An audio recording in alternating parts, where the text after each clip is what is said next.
It's Munwara. I'm here with my wonderful show, which I have put together and have been doing on and off for the last year or so, just to throw the spotlight on community leadership and what happens in the charity sector, and particularly with women leaders, but also just generally what goes on in local communities and learning about interesting people.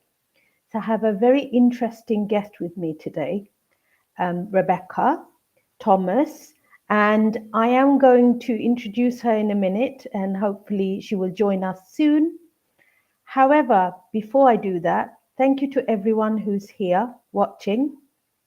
Might not be afternoon in another part of the world, but wherever you are and you're watching, or you can catch this on replay on my LinkedIn page or YouTube channel. And so, just to introduce myself, for anyone who's not following me and is not aware of me, my name is Munwara Ali, and I am the Chief Exec of Waltham Forest Community Hub. So Waltham Forest Community Hub is a charity based in the London Borough of Waltham Forest.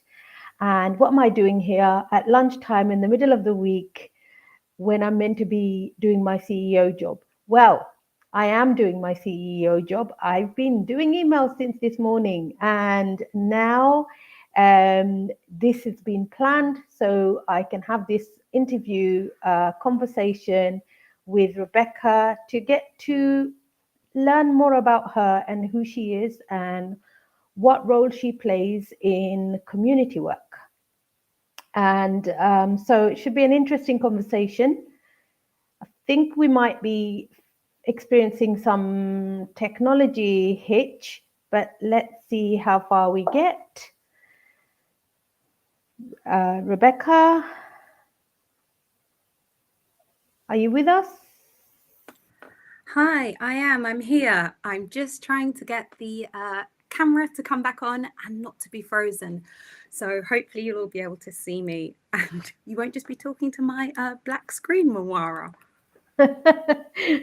Okay, thank you. Well, I those who follow me know how important it is for me to be real and honest about, not always being perfect in how we do our jobs, and so therefore this is a real example of where technology can really let us down.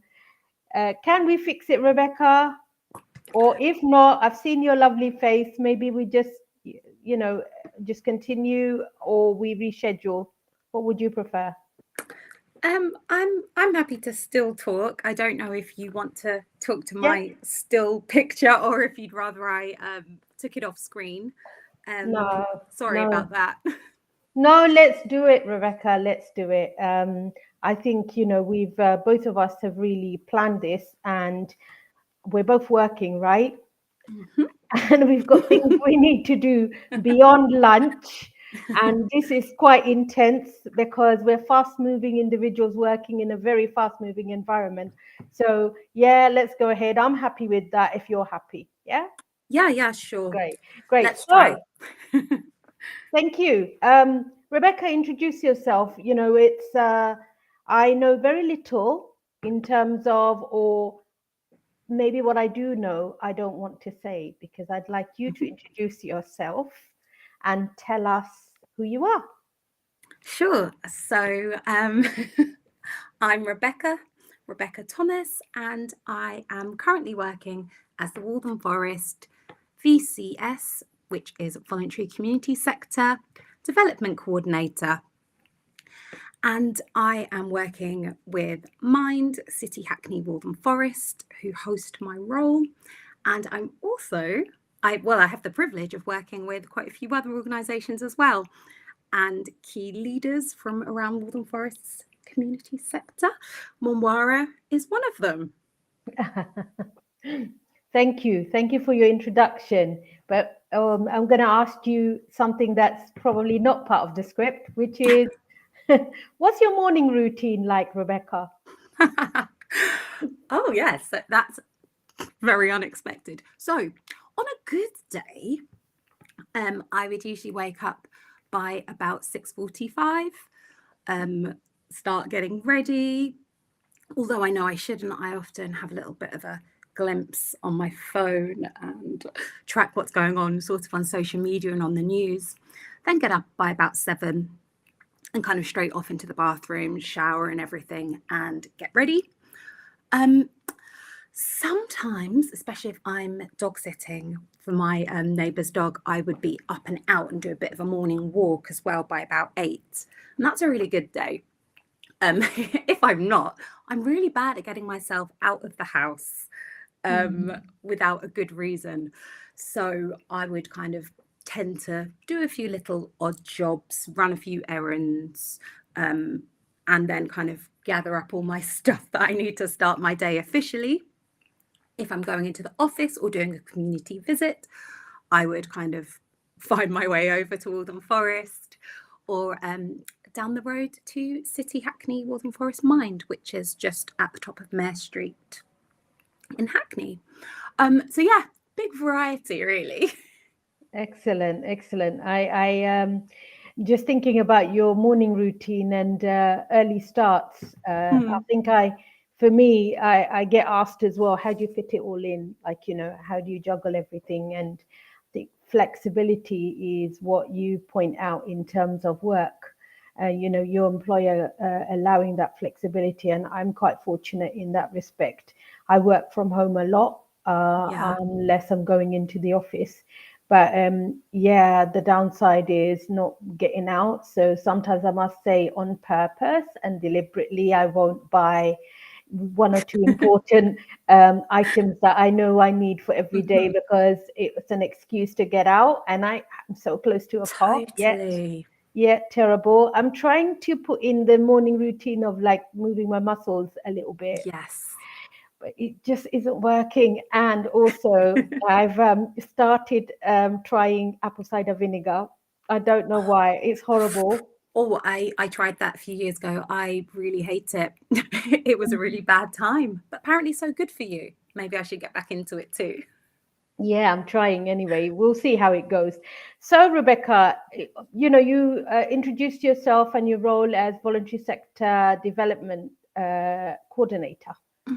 I'm just going to pick on the word development because I know when you started your role when did you start your role? I started in March this year. Okay, so when you started your role, the assumption I think some of us may have made is that you're here to help the entire sector. So what it'd be really helpful to understand the distinction because I picked up development and I didn't pick that up when I first met you. Interesting. Well, at some point, the goal is to engage kind of further and with the wider sector. But for now, what I'm working on is a voluntary and community sector leadership group. And as part of that group, we're working together to address some issues within the health and social care sector. So predominantly focusing on projects which link into health inequalities, into ill health prevention, and awareness raising. And that's sort of done in a variety of different ways. And with kind of various partners, some that are part of the leadership group and others which come in and support us and help to kind of create and mobilize things. So yes, the title and what I do, I think are quite easily explained in kind of 3 keywords, I suppose. So partnerships being a key one, collaboration, and also I would say kind of, I suppose, just really kind of strengthening the good things and work that we see that's going on already. So the idea of the leadership group is to work in a different way to kind of bring together different organisations, which some of which haven't worked together previously and others have, but to kind of come together and work and focus on how we as a sector can be more unified in how we address and work with health and social care issues throughout the borough, and in turn how us working together better improves and adds to the system and helps local communities. That's really a lot, a big responsibility.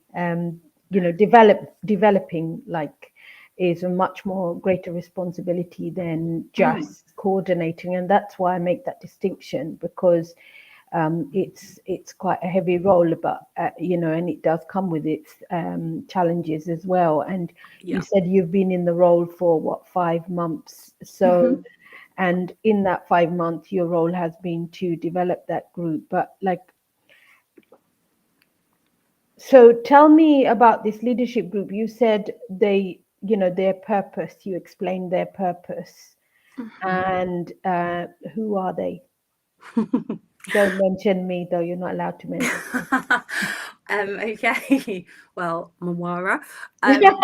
So we have several different organisations that are part of the group.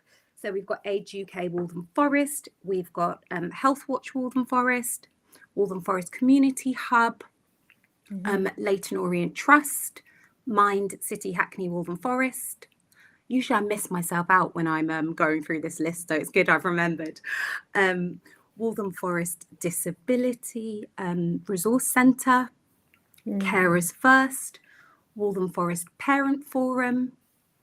So yes, we've got lots of us, and it's a really great group, and it's made up of different leaders from around the sector, from different fields. Oh, and Crest. I did not mention Crest yet, but it's just a fantastic pool of individuals. And since I've come in, actually, everybody's been so welcoming, that it's been a really nice environment to work in. And we usually kind of catch up every month and go through our agendas and our kind of plans for development. And I've had the opportunity to touch base with everybody in the group outside of those meetings as well, visit them at their offices, which has been fantastic, and just get to know people a lot better. Working in this way with so many people from different organisations is actually really insightful and inspiring. I think everybody in the group gets to add something a little bit different. We all have such different strengths and skills, and it's really nice to see everybody share those, really, and people being able to kind of play to their strengths within their role as a member of the leadership group as well, and to support each other, back each other up when we've got some challenges and things that might be a bit difficult or tricky for us to figure out. And it's just a really rewarding environment. Lovely. I mean, such a huge variety of groups there, with obviously so many different skill sets. So I'm going to ask a question that I think might be on the mind of those listening, is, is there any representation that's lacking that you're still hoping to engage at a later stage? Oh, definitely. Just coming into the role, I realised that having a VCS leadership group does really sound as if the members of the group represent the whole sector. And currently that is not the case. And we do hope to be a lot more inclusive and to increase the size of membership. I think areas that we are missing representation in are around, I suppose, I would say kind of food and kind of environmental organisations as well, organisations which may be able to support communities very directly through kind of food poverty and kind of the cost of living side of things, where that kind of is the main focus. But I think there are many areas and gaps which could still be filled, and there's definitely room at this table for a lot more people to join in, and for us to definitely expand our involvement across Waltham Forest. Health and social care is just such a wide arena, and I'm really looking at it from a kind of holistic point of view. So rather than just kind of purely sticking to organisations which might focus, particularly on mental health, for example, we want to kind of use that holistic lens to really think about the other things that affect and impact people in Waltham Forest's health and their well-being. And that kind of, it is just so wide and sprawling and includes different things like their opportunity to access digital resources, to kind of get health and support, help, and support around housing, around fuel poverty, around energy consumption. So I really think there's such a wide scope for people to join in with our group and be a part of this and really help to improve the community's health and opportunities and awareness of what's out there from those angles. Yeah, no, that's really helpful, and it's what's needed really, and it's good to know that the group are open, especially based on our understanding of the borough. It's very, very diverse, and it's Definitely. When I say diverse, I don't just mean like the communities themselves. I mean like the landscape itself is very diverse. Like the north of the borough is very different to the south of the borough, and most of stuff like tends to be condensed, or community activities and even like venues tend to be more around the central part of the borough, and actually it's very difficult because then we're missing such a large section of the borough. But like I am aware of quite a few food banks and environmental charities, and I think the challenge for some of those kind of charities are they tend to be the ones that pick up on crisis. So they're very much crisis intervention organizations. Certainly, yeah. Which means they have to focus their energies and their limited, very, very limited resources on meeting the needs of the community, which means quite often they can't get involved in what needs to have their greatest input, which is the strategic stuff, where we're actually looking at the bigger picture. And we need their insight and their expertise to make sure that we are actually helping or pooling together as a group to strengthen the sector. It does make it a lot more tricky, I think. Definitely. And I think that north-south divide, again, is something that we see in kind of everyday things that take place across Waltham Forest. Sometimes with there being quite limited interaction between things that are going on in the north and things that are happening in the south. So I'd really like for us to be able to address that and to hopefully kind of bridge that divide. And definitely for events that we're putting on, as well as kind of interactions with different organisations. I think it's so important to have things that take place across the whole of the borough, rather than kind of picking the area which most people might find the most easy to get to, say, example, Walthamstow. We do really need to make sure that we are reaching in to all the different areas of the community, and that lots of people from small community groups that might not have very much capacity or might not have heard about things that are going on can also be involved and take part in a way that suits them. So definitely looking at being quite flexible, I think, in our inclusion of other organisations as well, and considering potentially different ways that people can be involved in things that are happening with the leadership group. and ways that suit them, because we know time and time again lots of people have been left out or have been excluded from things that take place, and we don't really want to repeat that, and we want to do things differently, and do things in a way that works best for the sector. Yeah, absolutely. And so that takes me to another question around what have you learned in the last 5 months that you have found the most interesting about Waltham Forest? Okay, I would say definitely we've kind of started to talk about some of the things that I found the most interesting. I hadn't previously worked in Waltham Forest, but I had worked in neighbouring boroughs. So I've worked in Newham and I've worked in Hackney, where I also am currently based now.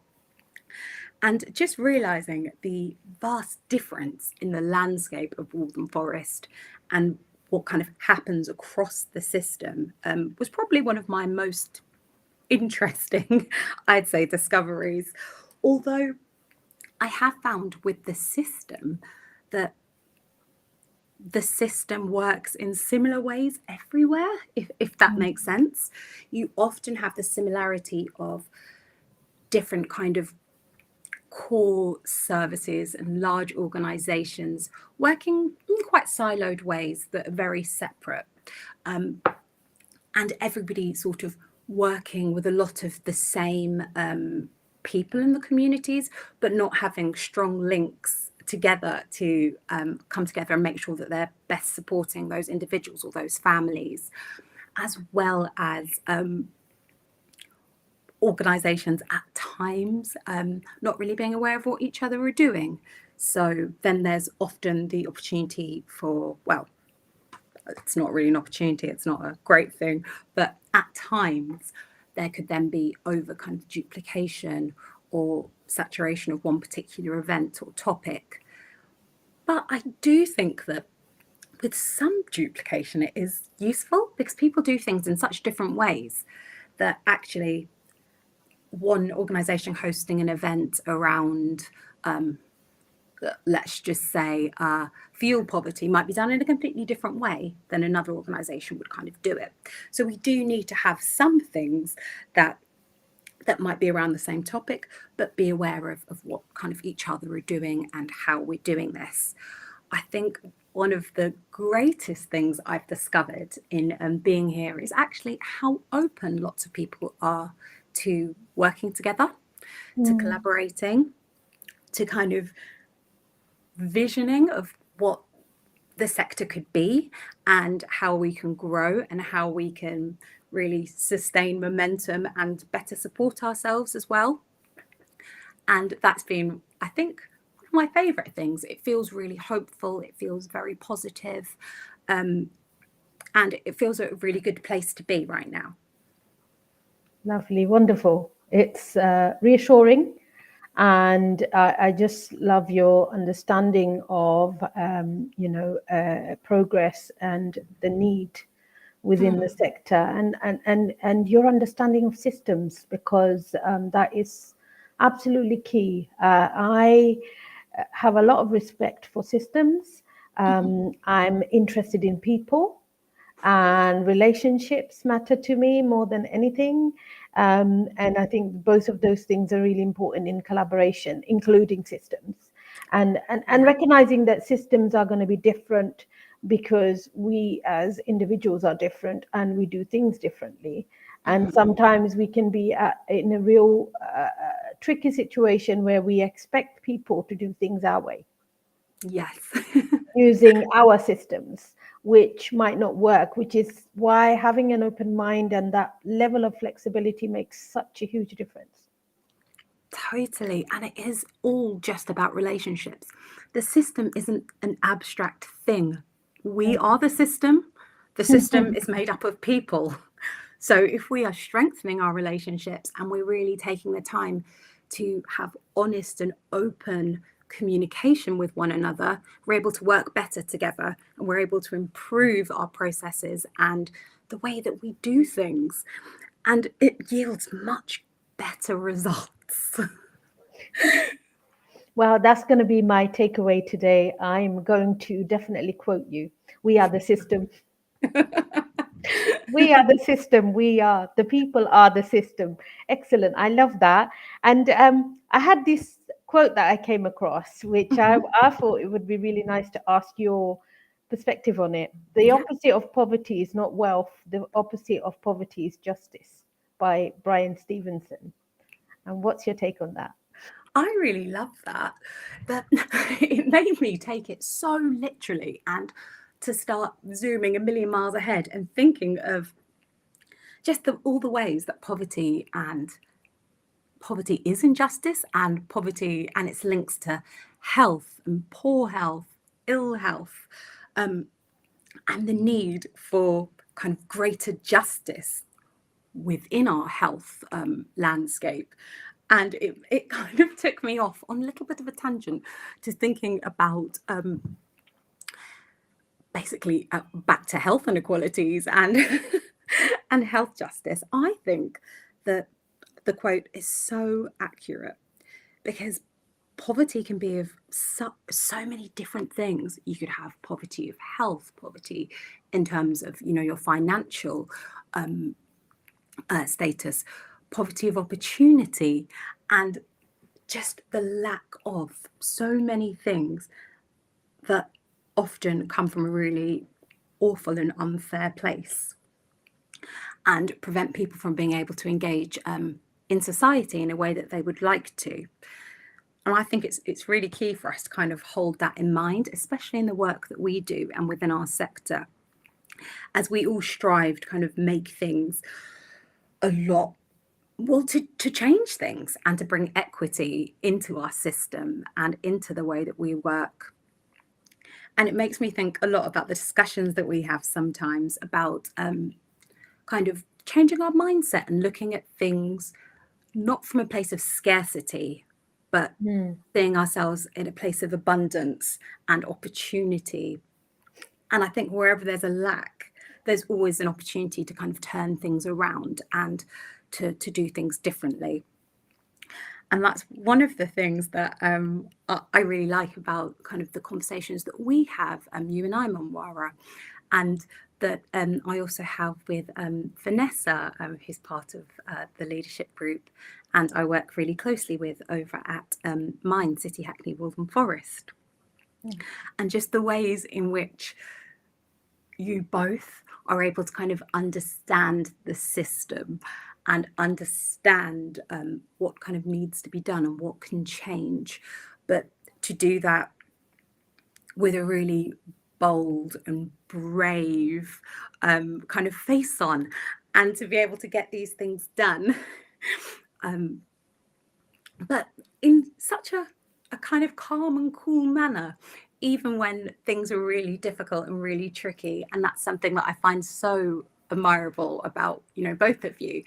Um, and yeah, I just really hope that we're able to kind of take that mindset and that kind of cool, calm bravery forward and embed it into all of our work. Oh, such a lovely compliment there. I'll take it. I'll take it. Vanessa, you must take it as well on the chin. No, that's a lovely thing for you to say, Rebecca. But generally, yes, it takes a lot of courage, bravery. And also, I think the most important thing is probably the emotional intelligence, as in ensuring that you don't actually personally get affected by diverse perspectives, because Yeah, at the end of the day they are only perspectives. And like I said to you, I find people really interesting, because me as an individual will have one perspective maybe now, and in a year's time that will have changed, because perhaps sometimes even within a moment of a few hours our perspective changes when we are more clued up about or privy to more information, because we can definitely. make a judgment, or we can have a perspective about something, and that could change. So Mhm. yeah, I find all that fascinating, mind-boggling as well. And I guess what so I'm hearing you say is that gives you joy, the fact that people are open to change and people are positive and optimistic. Am I right? Or what gives you joy, if that's Yeah, what? definitely. You are Yeah. right. I think you hit the nail on the head right there. I just think that as well, if we don't change our perspectives, change our minds a little bit, we're not growing, we're staying in the same place. So actually having a slightly more developed view on things, or maybe a complete change of mind, isn't necessarily a bad thing. It can be a really, really good thing, and something that can be really influential in driving change. So yeah, I fully agree. I find it so empowering just Mhm. to kind of consider, you know, where we have been and where we can go in the future as well, and kind of how we get there, and just acknowledging that the journey to doing things differently is never really as we plan. It's never really linear. There were so many different bumps in the road and so many challenges that get thrown in your path, but just kind of taking that on the chin and still moving forward, I think is key. And I think our sector just has so much resilience, um, Mm. and is really strong and really powerful. And we need to showcase that a lot more. Mm. Mm. Absolutely. And, I found it really powerful when you said we are the systems.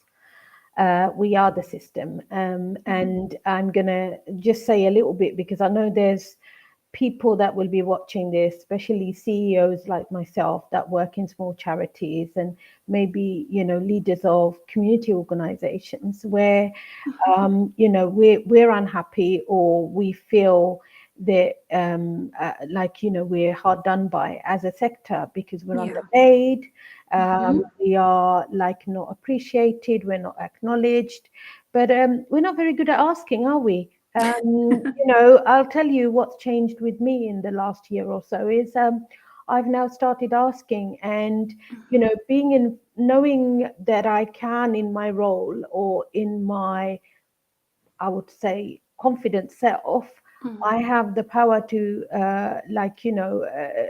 to make a difference in any table I'm at. I have now learned to ask for more, to Yeah. say, don't, because in the past I would go to those tables and be at those places because I wanted to be representing a section of the community that is not on at that table. Hmm. People that come from my background, people who have lived experience. I have lived experience of mental health. I have lived experience of youth injustice and criminal justice and all sorts. Hmm. So I used to put myself at those tables because I didn't want the representation to be missing. But I've now started to say, well, actually, it's worth something because you're going to pay a consultant for that, so you need to pay me. I think Yeah. that's what's changed, and I think that is a movement that we must, as a sector, Mm. start pushing along on the agenda when it comes to social justice, because I think we are Mm. the ones who set the bar quite low and we don't ask because we work in a sector where, like we're just doing good, Yes. Yeah. and why should doing good be paid well? Well, we all have to pay our bills. It's not like my electrical company or utility company or the people I pay for my TV license is going to say, because you're doing good, we're going to charge you less. No, definitely. And I think there's something in that, isn't there? That doing good, kindness, often isn't very well rewarded within the sector. Mm, mm, But coming back to that, because we see it as just something that we should do, it's something that we are, and it's not necessarily a kind of top value that you ever see on any job descriptions or joining of a group, but it's something that's so fundamental in the work that we all do, and something that not everybody has. Not everybody has that kindness, that way of connecting with people on a human level that I see lots of people in the Waltham Forest voluntary and community sector convey and show to everybody. I mean, it's something that should be better rewarded, and it's definitely time that we started to think about that, take that on board, and to ask for what we're worth. Mm, mm. Yeah, absolutely. We should be asking, and I think sometimes those in the leadership roles, yes, those of you watching me right now, listening to me, you should be asking, but also you should be leading by example. We should all Mm, be leading by example. You know, you're leading a voluntary organization. Why are we not asking funders for more money? Why are our boards not reviewing our salaries and saying, do you know what?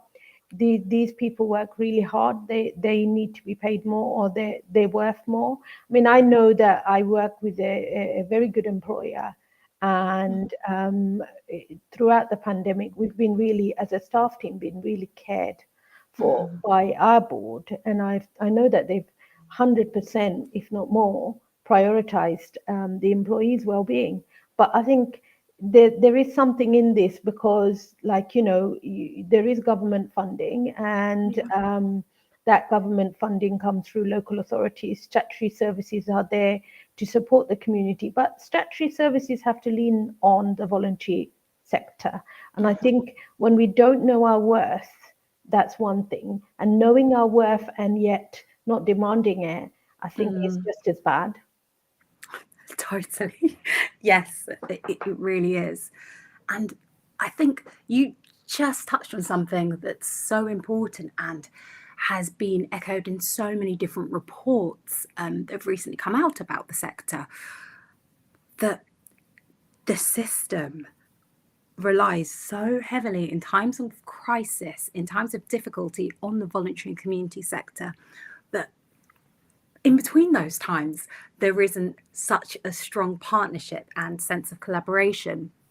And that's really something that does need to change, something that should be there at all times to allow us as organisations to have kind of better access to funding, opportunities for ourselves, for staff, and for people in the communities, people who are often quite marginalised and excluded, to also be able to have greater access to what the system can offer, be it kind of preventative activities, services, or things that are purely just for your well-being and your involvement in society and sense of fulfillment, whether that's kind of training, jobs, different opportunities that might be available in the community that you wouldn't necessarily know about, or not for you being in touch or connected in some way to a voluntary or community group.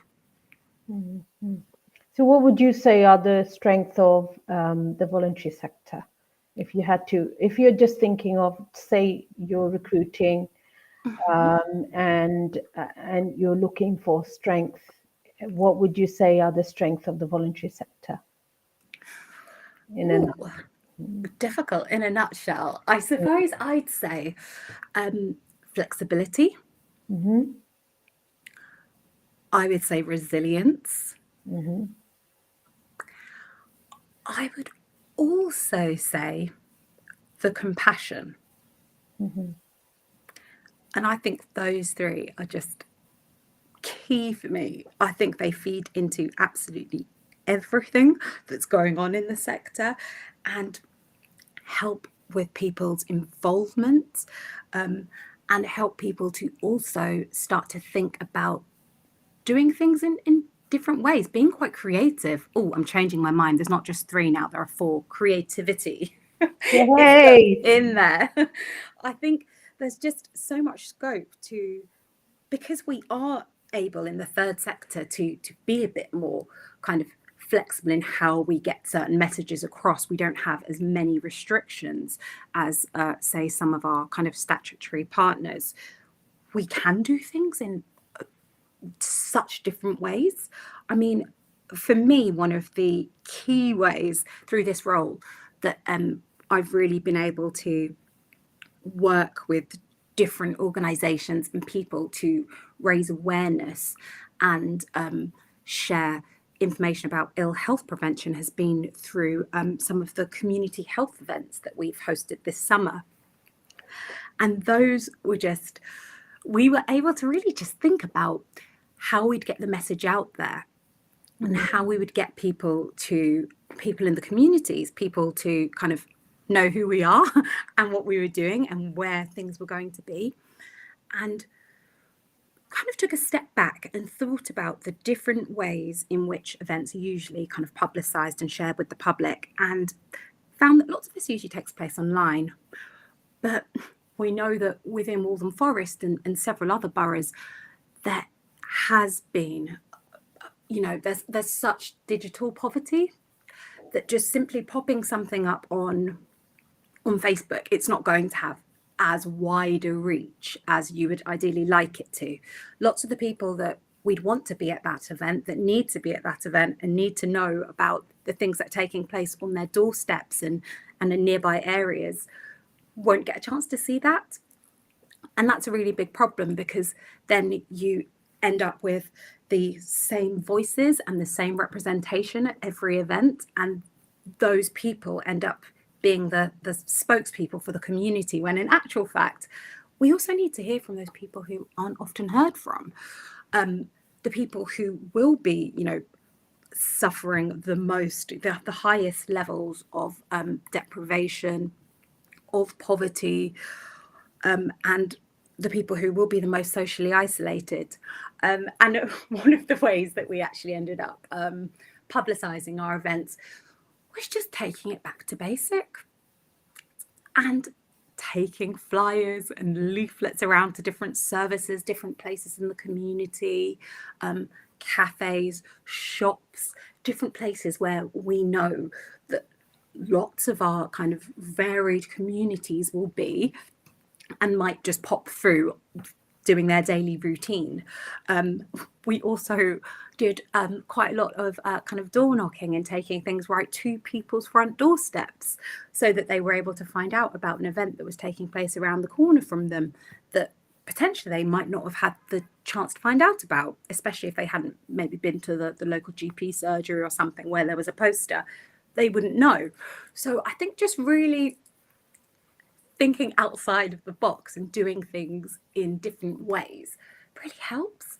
Sometimes it can be a bit more time consuming, but I think the results in the end speak for themselves, and you manage to really connect and reach into lots of different communities. And I mean, that event I think ended up with about 200 women attending, mostly from kind of global majority communities, lots from the South Asian community. And we also managed to kind of draw in quite a lot of the Black and Afro-Caribbean elderly population of Waltham Forest as well. So it was a real hit for us. And we were able to, connect with people who often lots of services say are quite hard to reach. But actually, are people hard to reach, or are we just going about things in ways that aren't suitable for them and ways in which they can't connect with us? Really valuable insight there, Rebecca. You've covered so much.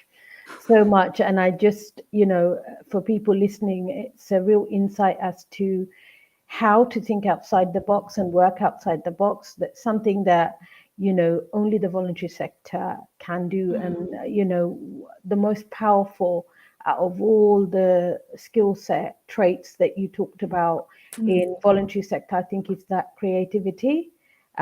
Without creativity, you can't make change, because creativity, change requires innovation, because it just simply means when something's not working, how do we change it? So we need to innovate. And that requires creativity, thinking outside the box. Now, I'm going to say something quickly controversial. And I think that your traditional leaderships, most traditional leaders lack all of the things that you've listed. Most of the things. I think flexibility has never traditionally been valued or seen as a good quality. Flexibility it has, I feel like, traditionally been more about, okay, how are we going to make sure that they're going to follow all whoever is in that role is going to make sure that um, they're going to work according to whatever their outcomes are or outputs that they've been given. Flexibility hasn't usually been entertained. I don't think creativity is valued either. I mean, just going back to years ago when I remember being told, like, if you're creative, you're not smart enough. If you're academic, you're smart. And that's why I pushed myself down the academic route, because it was never valued. And I think also you mentioned compassion. Compassion means you're too soft, you can't make decisions. But actually, we can make decisions, right? Yes. It's about making the right decisions. It's not Yes. about just making decisions for decision's sake. And just totally like railroading our way through. It's about making the right decision, thinking things through, and outside the box to solve problems. Because if you're and in all of this, I'm going to ask you that question around the events that you're doing. You also have an event coming up on the 23rd of September, I believe. So tell me, what's the purpose of that event? Is there a particular section of the community you're trying to reach? Yes. So the event that's taking place on the 23rd of September, it's a Saturday. It will be at the School Centre in Leighton, and it's a match day. So the event is set to kind of wrap around the match. It will start at 1 p.m. and run until 7, with the match taking place in between. I think the match might begin at around 3:30ish. But yes, the idea was basically that we were bringing in one of the community health events into the area of Leighton, just as it is one of the areas which does experience high levels of deprivation, and also an area in which large collaborative events don't take place as often as they should.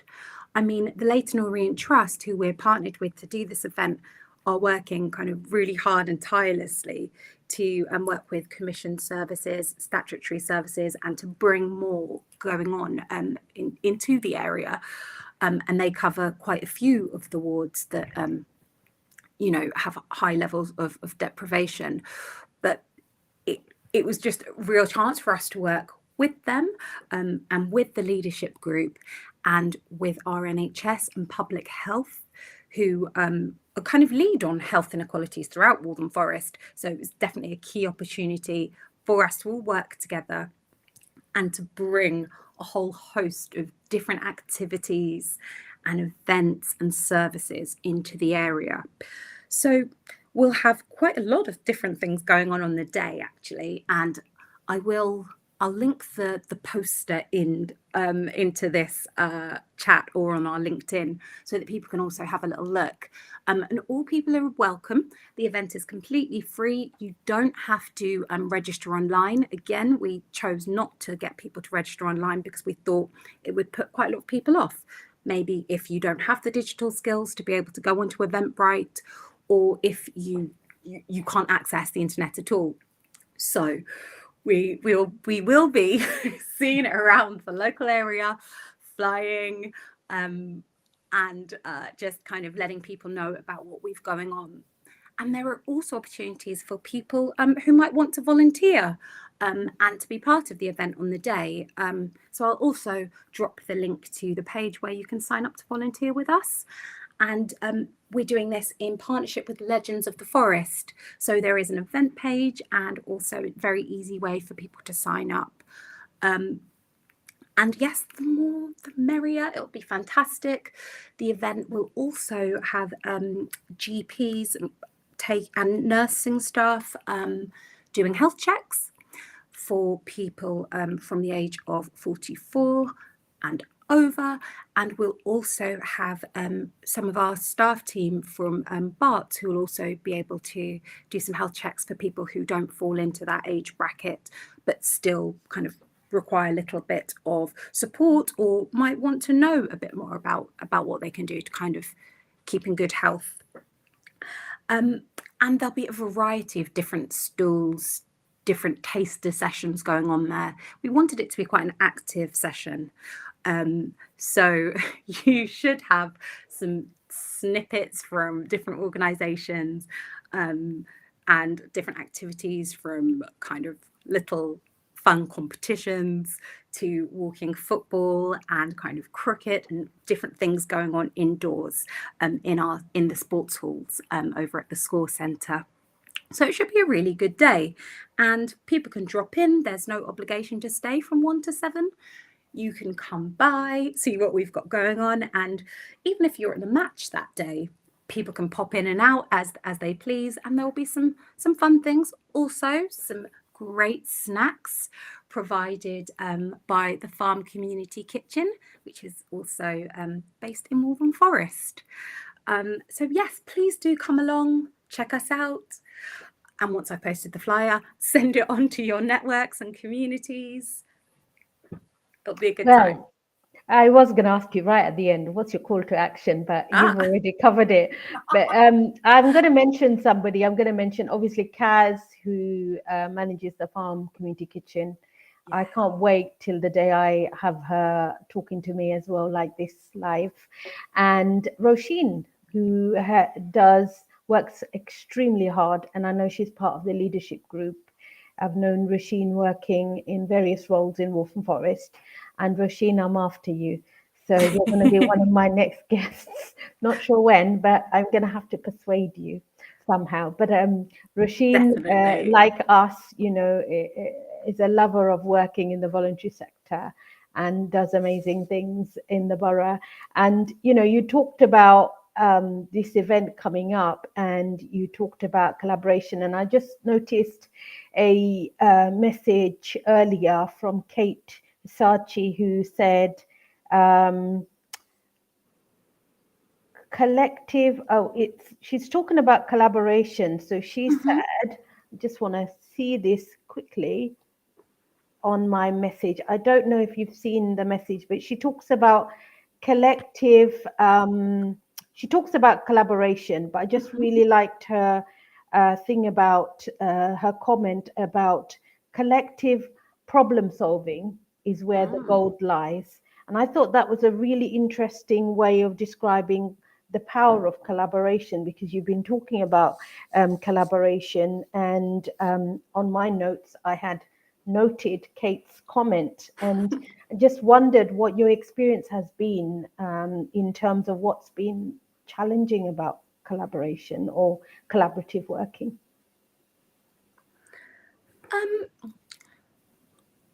I'd say that sometimes in collaborative working, everybody can kind of have different visions of what the outcome should be.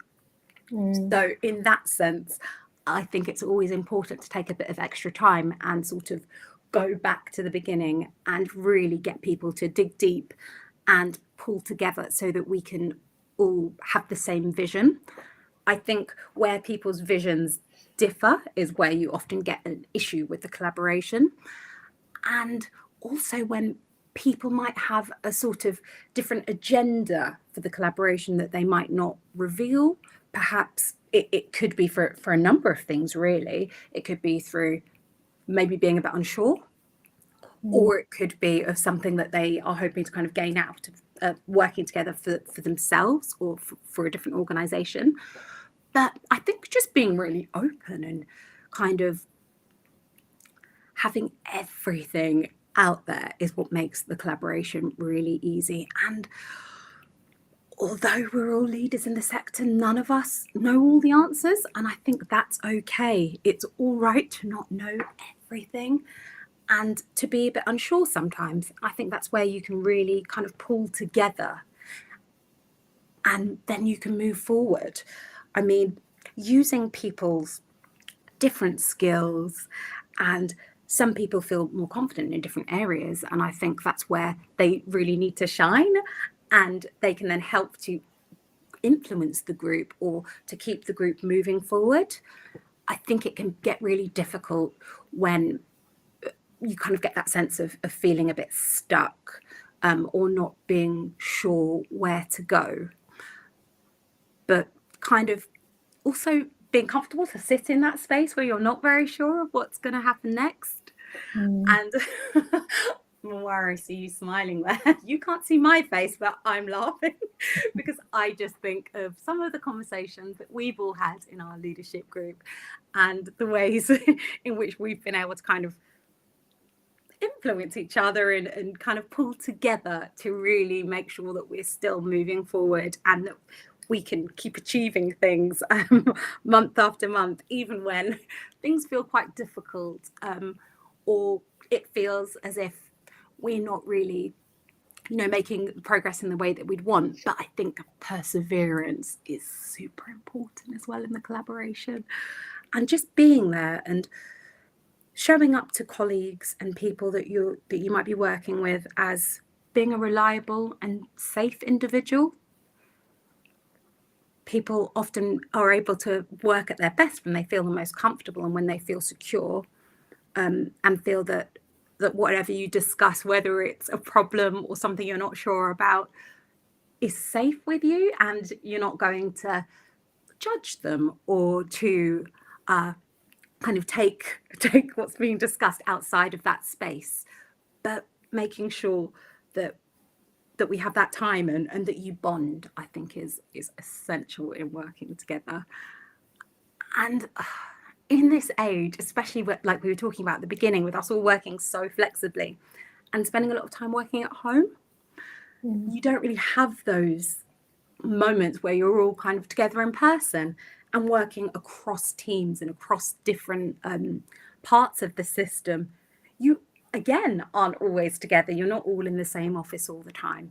So I think it's really about taking those opportunities to come together, to keep talking, whether it's online, on Zoom, on Teams, on the phone, and making some time to also meet up, and maybe have a few events or meetings in person, so that you feel that you do get to know each other and it continues to strengthen your bond.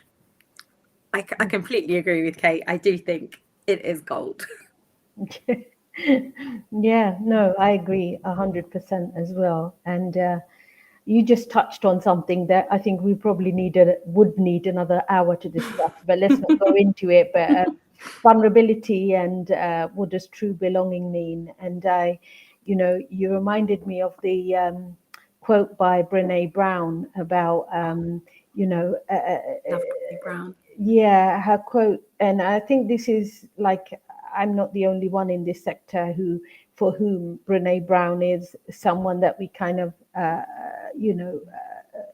inspired by. Mm-hmm. And where you work with groups that feel a little bit left out in society or the most disadvantaged, socially excluded, and this probably applies, true belonging doesn't require us to change who we are.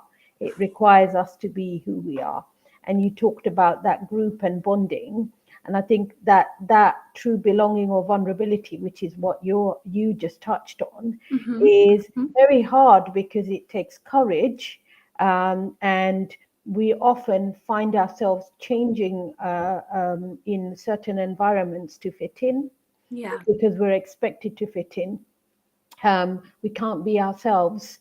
And I'm always forever advocating that be yourself. Like, for example, today, I'm looking at my script. I am looking at my questions. There are people watching me and there will be judgment, but it doesn't bother me because, that same perspective that someone has one day will change another day. This is helping me grow in confidence, right? I don't have a professional set. We're not sitting in some huge big studio, but you know what?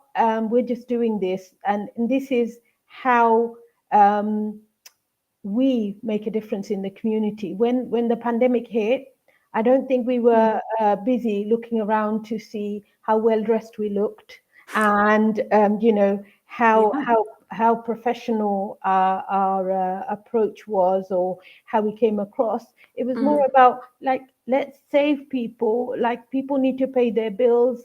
Exactly. They need to eat. They need to survive. So I'm a bit of a realist. So that's my tangent for today. But yeah, I think we need to have another conversation. We're both like on our lunch breaks. And some people will say, Manwara, this is crazy because like in the middle of your working day. But I have to say that I'm fortunate, and so is Rebecca, that we have good employers that encourage our creativity. Definitely. Yeah. So going back to this group, and I think this is going to be quite insightful for both of us. But Mm. how far do you think the group has grown and developed? Well, I won't actually, I take that back. I won't ask that question.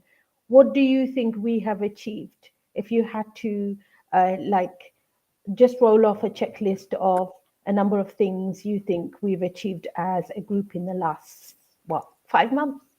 Mm. Okay. Um, a number of things actually. I think I sat down sort of over the weekend and thought a bit more in depth about what we'd actually done Oh, and lovely. how far we'd gotten, and actually made me feel really proud of everybody involved.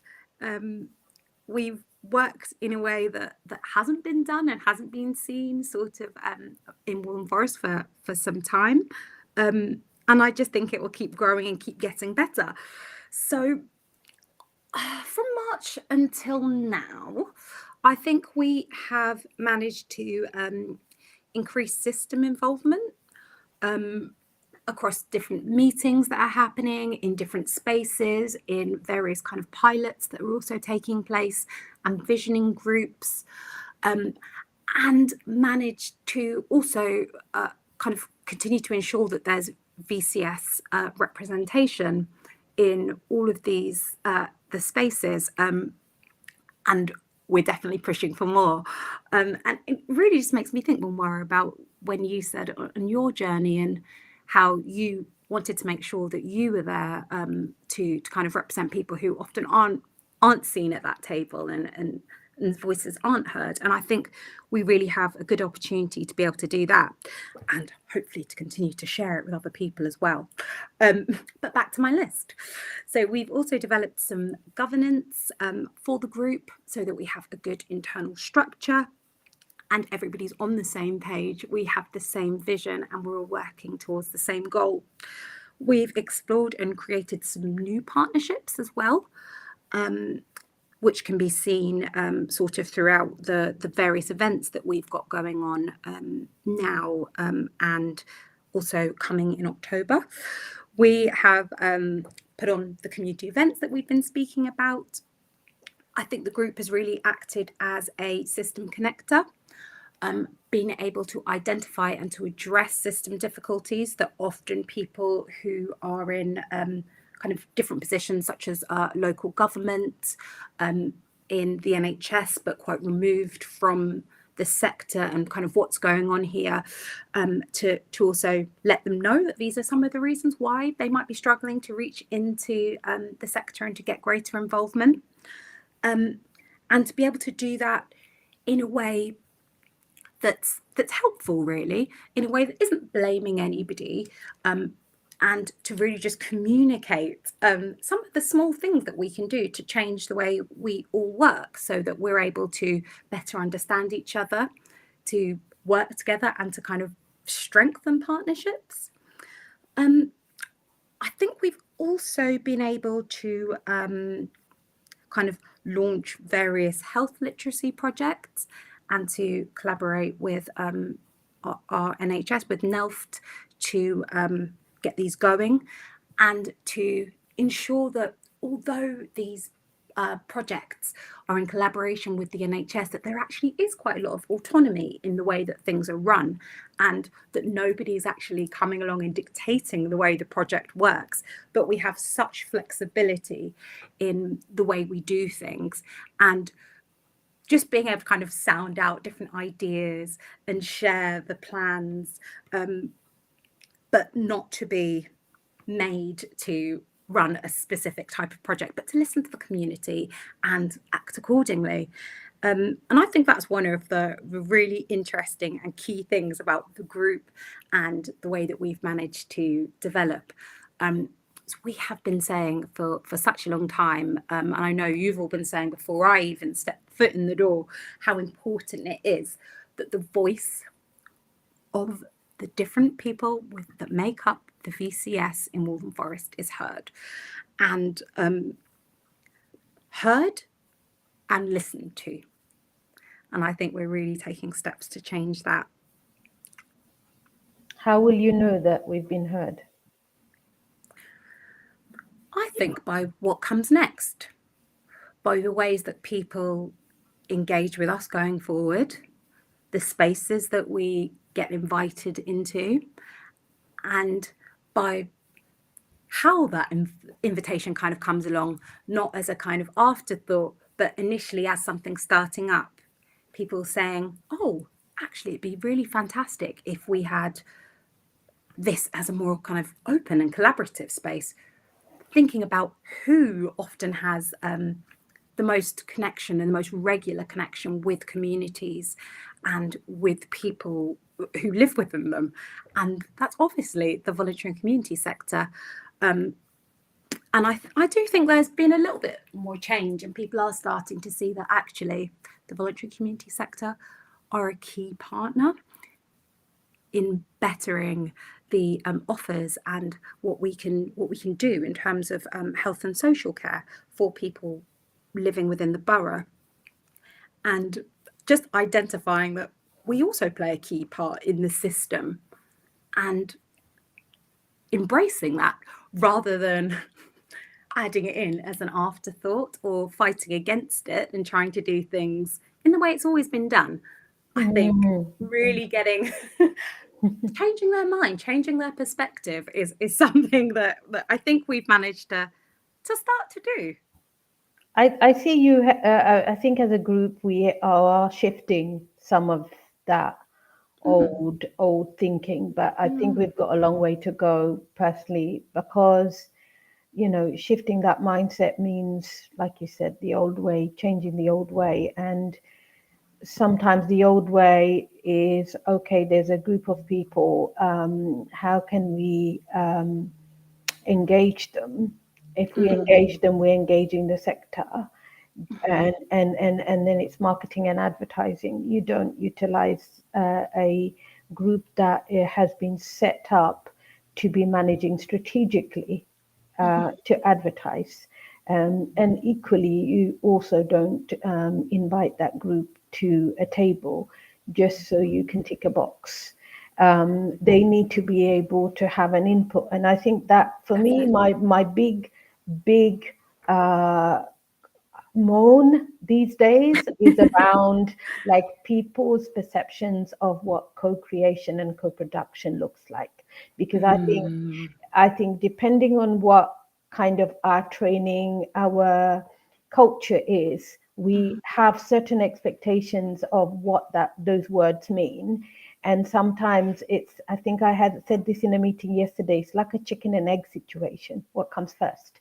Do you come up with a plan and an idea and then you invite, or do you invite before you come up with a plan and idea, and then the people invited, your guests ask you, what's the plan?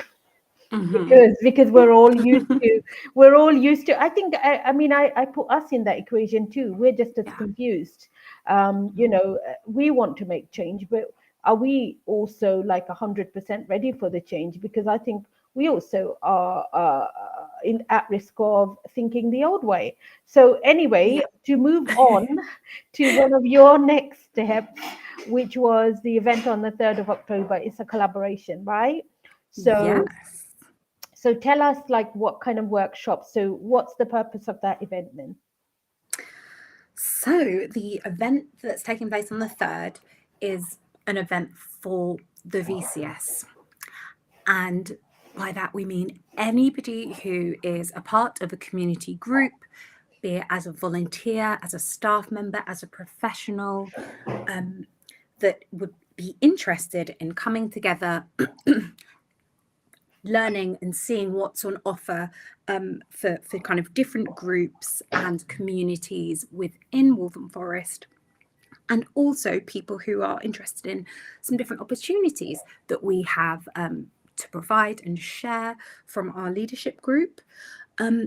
We will be having a kind of variety of different workshops taking place on the day. And these will be, sorry, my throat is so itchy. Give me one sec. just breaking up here, frozen camera and my voice. But so our topics will be around the aging population, energy, warmth, cost of living, mental health and well-being, children and young people, housing and debt, and also how groups and organisations can manage strategically. And we kind of chose these different topics because we felt that they went really well with our aims as a borough and as a sector, and tapped into where a lot of inequalities kind of lie, really. So there'll be the opportunity to attend some workshops of your choice, and people can register using the link that I believe Momara has already shared. So that is brilliant. And you'll also see a lot of us who are part of this kind of collaborative event posting and sharing extra bits as the time comes. And the event's going to also have a nice little spot where we will be talking a little bit more and kind of really launching the VCS leadership group to Waltham Forest, and opening it up for further collaboration through different people who probably won't have heard of us just yet, or might be a bit unsure about kind of where we sit and what our purpose is. So you'll find a number of us from the leadership group there on the day that will be ready to talk and share a bit more about our journey and ways in which you can be involved. And it should be a really exciting day. It'll be just a half a day. So we are starting at 10 and going till 1. And we'll be also getting some nice little nibbles and light lunch options from Cuckoo Lala, who are in Waltham Forest as well. So another community organisation that I love, and been past their cafe on a few different walks and things, and they just seem fabulous. So another opportunity to keep everything involved, everything in the sector, really. So from the workshops that we're running to the catering, everything will be VCS. That's fabulous. I love the fact that you're actually using the opportunity to also bring more of the sector together, like utilizing, what does boosting the local economy actually mean? In reality, this is an example of it, which is great. So I think, that the workshop on managing strategically is really important for our sector. And maybe for somebody else whose job it is to develop the other sectors that we are trying to collaborate with, they need to learn about the operational side of managing a community organization, because I think we're very, very good at managing community organizations, and perhaps we neglect managing strategically a little bit in our sector. So there's a big need for that if we're to make sort of any change in terms of moving forward, because we do really need to understand and keep our eye on what goes on in terms of, and so if people, obviously you're going to engage people through this event on the 3rd of October, but like, will you have a survey or something if someone cannot attend?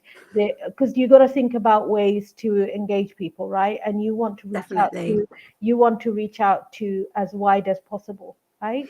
Yes. So we've all had a discussion and kind of brainstormed different ways that we could extend our reach and get further into the sector, and also connect with those organisations that we might not have heard of or we might not have had the chance to work with yet. So we are going to be launching the first of many short pulse surveys to kind of gauge the way in which people would be interested in working with us, how they might like to collaborate further with the system, and particularly focusing on health and social care here, and the kind of different opportunities that they'd be open to working in. And that will be launching very soon. So I'll also be really making an effort to share things a bit wider. And doing this interview with you, Memoir, has just really showcased how poorly I use my LinkedIn right now. But it's actually a great platform to share what's going on. So I will be moving to doing that a bit more. We also are going to be increasing the leadership group's online presence. So launching a website for us, which will also be able to host the different surveys and information that we've got to share with the sector. And it will be a nice space in which people can also reach us. So if people do have a question, or they've maybe seen a few of us at one of the many events that we're doing, but wanted to have a chance to catch up further and meet and just get to know a bit more of what we're about, there will be a space for that. Brilliant. Just a small little something I have to say, because Rebecca, what the group has achieved, or what you have rather in the last 5 months, has been more like a race than a marathon. So if anyone has, just to sort of lower people's expectations, the leadership group is very small, and we all have like really busy jobs, and we can't change the entire world. But what we do intend to do is make a difference in the community, and try and be as work together and bring the community together, as in take a coordinated approach. And that means listening. We're willing to listen, and we want to hear more.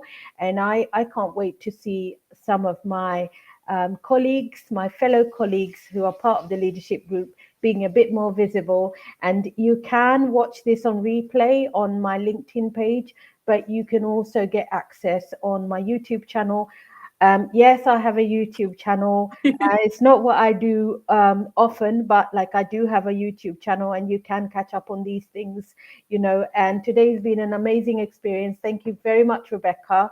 You've been so open and honest and brave. Because were you nervous? Of course. So it actually was a little bit of another little drop in my stress bucket when my camera stopped working. But actually, I'm glad that we persevered and we're still here. So thank you so much for having me. Thank you, and have a wonderful, enjoy the rest of your day.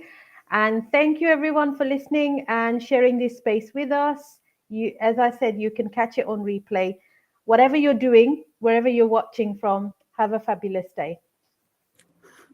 Thank you.